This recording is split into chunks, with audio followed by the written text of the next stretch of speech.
It is the latest twist on identity theft. Thieves could be using your personal information to get medical treatment, drugs, even surgery. For On Your Side consumer investigator Jody Brooks is at the Capitol, where lawmakers will be taking up a bill later this week to strengthen laws against ID theft. And Jody, you found out most people don't even know they're a victim of the medical version.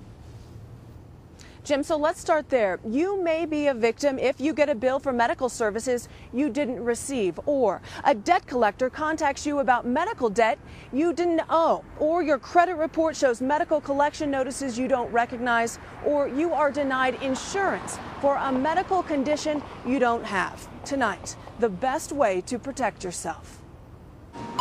Medical identity theft. Thieves use personal information to get medical treatment. And I came in one day and just set my purse down and somebody snagged it. That was in 1998, when Colorado driver's licenses still had Social Security numbers. I didn't think much of it, didn't hear anything about it. Until 6 years later, when she and her husband went to refinance their home. The mortgage broker that we were working with said, you know, before we go to closing, you should really take care of all of those collections that are on your credit report. You've got these 3 levels of dissemination that you have to think through.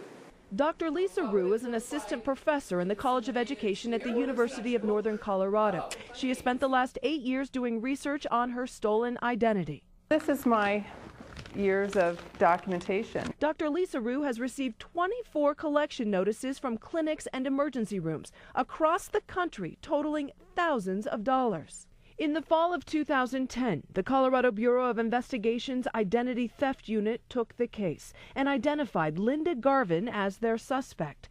The CBI says Linda Garvin has used 12 different names and dates of birth and 6 different Social Security numbers. One of those belongs to Dr. Lisa Rue. It's real frustrating. So we turn to Pam Dixon.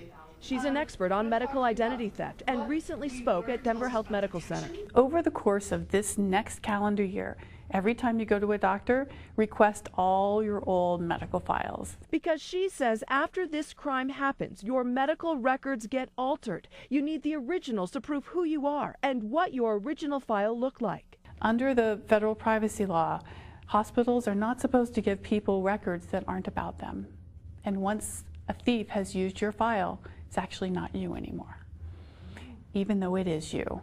If someone has your driver's license, your insurance card or insurance card number, or an insurance bill, it makes medical identity theft easy. She's never used my real name.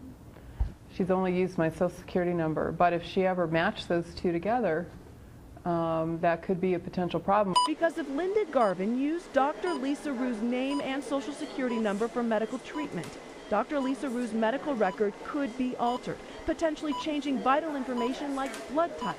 Has it impacted your medical records? No, not that I'm aware of. Law enforcement suspects Linda Garvin is a prescription drug addict. She flies under the radar.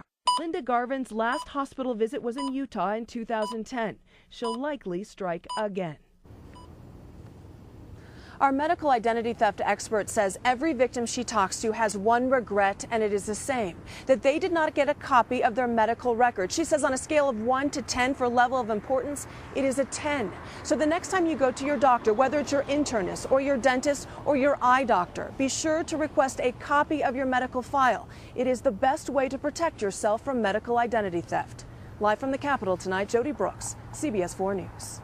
And if you have a good story idea for Jody, please call the tip line. It's 303-863-TIPS, or drop her an email at consumerinvestigator@cbsdenver.com.